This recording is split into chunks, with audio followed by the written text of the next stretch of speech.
Pozdrav u ovom videozapisu, to bili ovi moji ljudi. Ako i ti želiš da dobiješ pozdrav u sljedećem videu, ostavi neki lep, zanimljiv i kreativan komentar dole u sekciji za komentare. Ili me zaprati na nekom od moja 2 javna Instagram profila, na kojima aktivno postavljam stvari u vezi mog kanala i tako dalje. Milton Videos. Ovo je Balkan.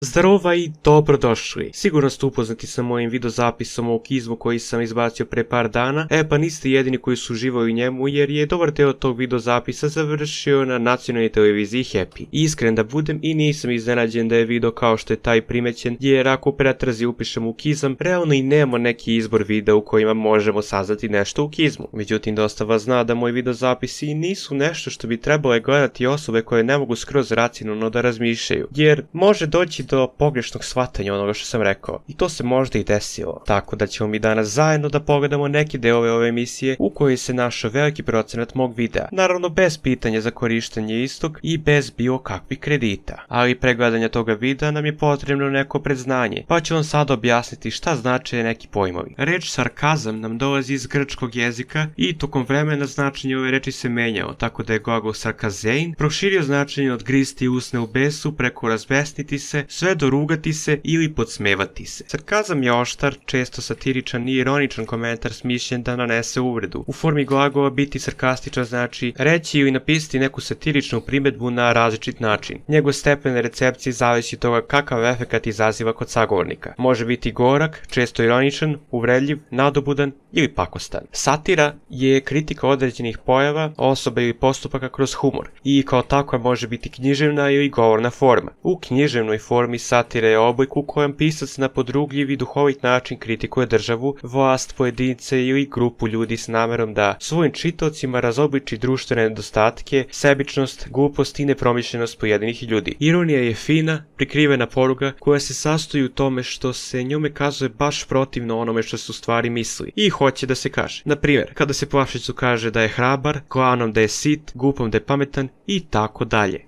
Ta emisija se zove Posle ručka i koliko sam mogao da vidim to je klasična emisija u kojoj se govori o raznim temama. Na početku te emisije su oni mene pustili da ukratko objasnim šta je aukizam i kako se leči umesto njih. Postoji još jedno novo ludilo, odnosi se na decu stariju od 6, a mlađu od 12 godina na internetu.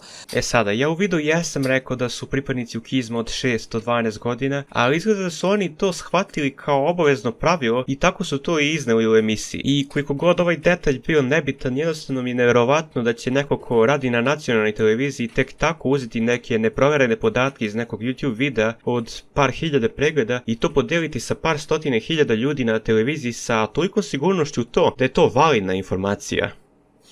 Da pogledamo šta je aukizam i kako se leči. Ovo što ćete sada vidjeti, dete se obraća deci i objašnjava svojim mlađim drugarima šta je aukizam i kako se leči. Šta je aukizam? Znači oni su tu mene najavili lepo, dete koje se obraća deci, mislim ima više od 18 godina, ali svi smo mi nečija deca, nebitno to.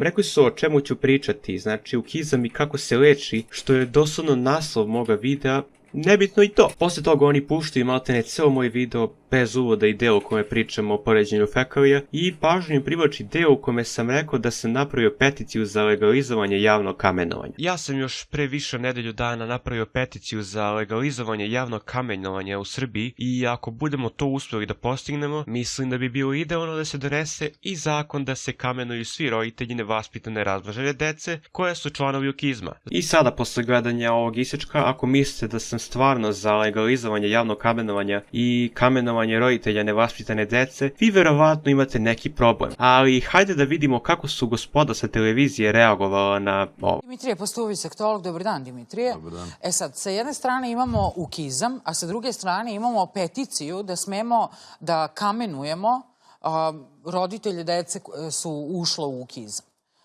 Šta sad dete treba da radi? Svako dete će da pomisli idemo ili ukizam ili idemo na legalizaciju kamenovanja. Gledala sam koliko potpisa ima peticija. Dobro, pošto sam već objasnio neke pojmove malo pre, hajde da vam malte ne i nacrtam. Mislim, neću bukvalno nacrtam, ali objasnit ću vam nešto u detalje, jer moram, očigledno. Znači, ja napravim video u kome pričamo o nekoj društvenoj pojavi, uglavnom negativnoj. Mislim, uvek negativnoj, jer nema svrhe da se priča o dobrim stvarima, one se kao podrazumevaju, zar ne. I uzet ćemo za primjer ukizam, pošto je to tema o kojoj sada pričamo i tako to, i kako se leči. Znači, ukizam i kako se leči. Kako se leči ukizam? Pa, tako što roditelji posvete svoje deci malo više vremena. To je verovatno nešto slično onome što biste vi rekli na televiziji. Međutim, YouTube nije televizija, YouTube nije dosadan i ne mora biti profesionalan. I tu se treba naći mesta i za humor. To je, by the way, i razlog zbog kog je YouTube danas daleko popularniji od televizije. I pošto sam ja vidio da je u delu kada pričam kako se leči ukizam, ok, staviti neku pošalicu jer bi inače možda bio dosadan moj publici, pošto su inače deca, uglavnom tako je me gledaju, moramo negdje da ubacimo neku foru. I gde ćemo da ubacimo foru ako ne u najdosadnijem delu za njih. I kao tu neku foru pošalicu, sam ja stavio ovu peticiju za legalizovanje kamenovanja. Naravno morate imati u vidu da ja nisam Steva iz Vranja ili tako neko i da se moj humor ne zasniva na ponavljanju reči ili sintagme dok god ona ne smori ljude. Već ja koristim malo da kažem duboko umnije šale. I neću sad ništa reći precizno koji koliki koeficijent inteligencije ima, ali jednostavno opšte je poznato da ljudi sa nižim IQ-om imaju poteškoće u shvatanju ili uopšte nemaju smisla za crni humor. To je činjenica jednostavno. Inače,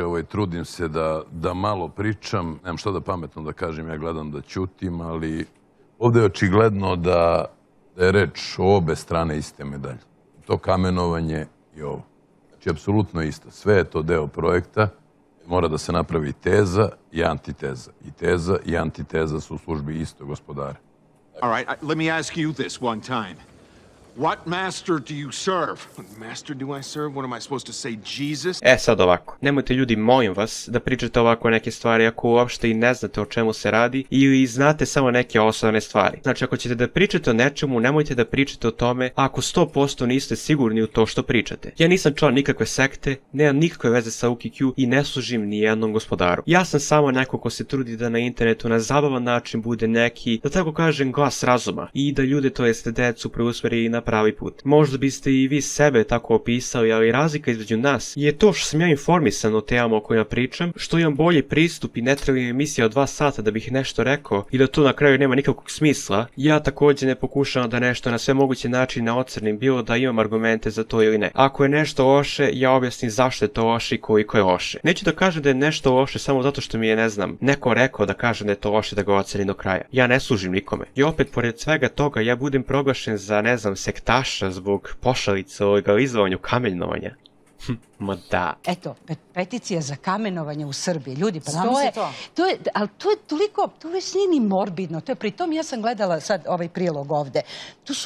To su sve uzeti snimci iz nekog očigledno arapskog grada i to nekog zaseoka, verovatno iz nekog filma iskidani snimci. To je najpopularnija. To se zove Counter Strike. Igrica u kojoj imaš protiterorističku jedinicu i teroriste, brate, koji se bore tako tu. Nije to nikakav snimak iz nekog arapskog zaseoka, znači edukuj se, molim te. I vidite sada kako je glupo pričati o nečemu o čemu si skroz neinformisan. Ova žena je stvarno mislila da su snimci Counter Strike gameplaya neki snimci iz nekog arapskog zaseoka i da ja time pokušavam nešto negativno da postignem. Znači, realno nemam potrebe ni da pričam bilo šta o ovome, dovoljno ste pametni da vama sve ovde bude jasno. Svako normalno vidi da ova žena priča gluposti i pokušava da ocrni nešto što verovatno prvi put u životu vidi i o čemu ne zna ništa. Iz ne znam ni ja kog razloga. Verovatno je neko rekao kao, moraš da govoriš loše o ovom liku, moraš da govoriš loše o ovoj likuši i to je poenta cele emisije, brate. Ljudi, nemojte to da radite. Ali hajde da pojasnimo starijoj publici šta je Counter Strike gameplay koji ide u pozadini. Ponekad youtuberi iz nekog razloga ne žele da snime sebe, bilo da je to neurena soba ili se nisu okupali ili ne žele da otkriju svoj identitet. Nije bitan razlog. I onda ti youtuberi snime samo svoj glas i sad da video ne bi bio dosadan, potrebno je da nešto dinamično ide u pozadini. I za to neki od nas koriste igrice. I uglavnom je to Counter Strike Global Offensive. Znači taj gameplay ide u pozadini dok ja nešto pričam. Znači ja nisam nikakav terorista, zaista, ovo nije nikakva teorija zavere ili šta već. Ali vi očigledno volite da bilo šta vama nepoznato pretvarate u neke teorije zavere. Jednostavno tako živite i eto,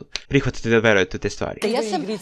Mi smo imali takve pokušaje i u naše, kad smo mi bili nešto mlađi. I onda su se ljudi tako ostrvljivali na određene pojave u društvu. Kao što je, na primjer, bilo, evo sad ću se setiti jednog serijala koji je bio katastrofalan, etički, novinarski nula, a opet sa druge strane je toliko ljudi rodilo predrasude i mržnju u svojim glavama. To je ono što je najopasnije upravo iz ovakvih klipova i predloga.